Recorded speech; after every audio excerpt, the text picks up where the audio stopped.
শনিবৰীয়া দুপৰীয়া ভাত সাজৰ ভিডিঅ' এটালৈ আপোনালোক সকলোকে স্বাগতম জনাইছো আৰু এয়া মই ভাত সাজ ৰেডি কৰি আছো দুপৰীয়াৰ সময় এই ভাত সাজ বনাওতে যে মোৰ আজি কিমান লটিঘটি হ'ল নহয় বন্ধবাৰ বুলি ক'লে অলপ লটিঘটি বেছিয়ে হয় কামো কেইবাটাও উলিয়াই লোৱা যায় আৰু তাৰ মাজে মাজে আকৌ খোৱাৰো কিবা কিবি ডিমাণ্ড থাকে এয়া আজি আকৌ মই কেঁচা হালধি মাছৰ আঞ্জা বনাইছিলো সেইখিনিও বনালো এখিনি বনাওতে অকমান লটিঘটি হ'ল বলক ভিডিঅ'টো প্ৰথমৰ পৰা আৰম্ভ কৰো আজি বলক দুপৰীয়াৰ আঞ্জাখন কেঁচা হালধি পালেং শাক আৰু কাৱৈ মাছৰ সৈতে বনাও বলক তেনেহলে বনাই যাও প্ৰথমতে এয়া দেখিছেনে মই আটাইতকৈ বেয়া পোৱা কাৱৈ মাছ খাই বেয়া নাপাওঁ আকৌ বাচিহে বেয়া পাওঁ মানে এই যে বৰ উফল মাৰি পঠিয়াই সেইটো বেয়া পাওঁ মৰিলে বাচিব পাৰো কিন্তু মই মাৰিব নোৱাৰো মানে জীয়াই থাকোতে মই ঠেকেচি মাৰিব নোৱাৰো এটো এটা সমস্যা সেই কাৰণে মই এই মাছবিলাক বৰ বেয়া পাওঁ বাচিবলৈ অৱশ্যে বাচি আনিলে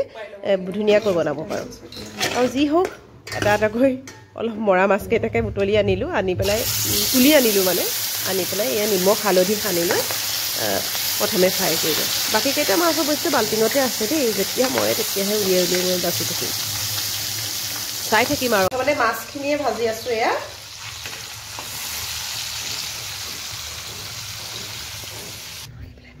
আৰু এতিয়া নহৰু আদাখিনি গুচাই লওঁ নহৰু কেইফুটামান লৈছো আদা এডোখৰ লৈছো আৰু এটুকুৰা হালধি লৈছো গোটেইখিনি গুচাই চাফা কৰি লওঁ বাকলিখিনি গুচাই পেলাই মানে থেতেলিয়াই লওঁ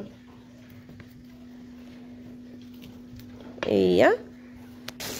তাৰ পাছত এয়া সেইখিনি কৰা মানে মাছখিনি ফ্ৰাই হৈ গ'ল তুলি লৈছো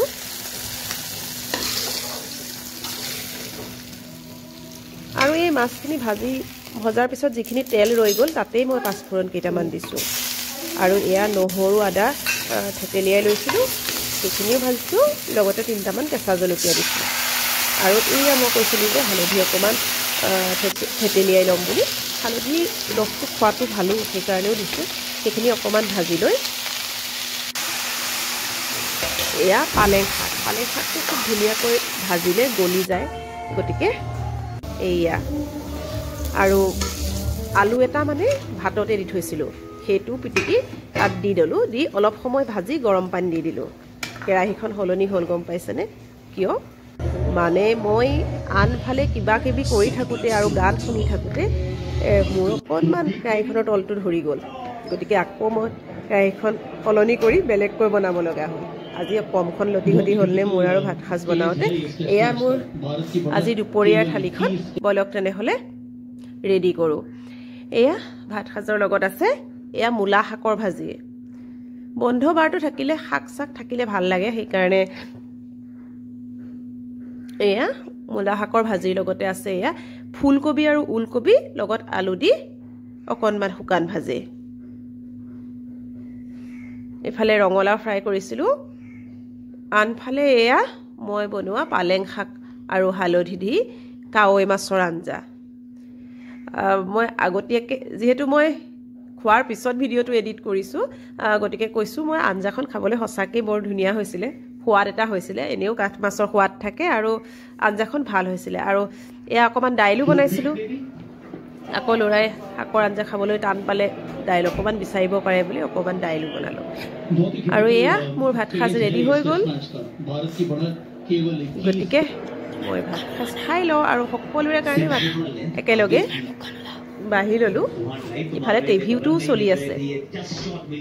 স্কুলৰ পৰাও ল'ৰাকেইটা আহি পালেহি গতিকে মই সকলোৰে কাৰণে ভাতকেইটা বাঢ়ি ল'লোঁ আৰু সিহঁতি খোৱা অনুসৰি মই আৰু দাইল ভাজিখিনি দি গৈছোঁ শাকৰ ভাজি দুইটাই খাবলৈ বৰ এটা ভাল নাপায় যদিও জোৰ জবজ দিওঁ আৰু লগত অৱশ্যে তাহাঁতি ভাল পোৱা ফুলকবি আৰু আলুৰ ভাজিখন আছে তাহাঁতৰ কাৰণে অকণমান দি ল'লোঁ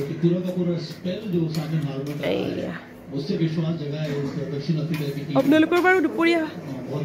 খোৱা বোৱা হ'লনে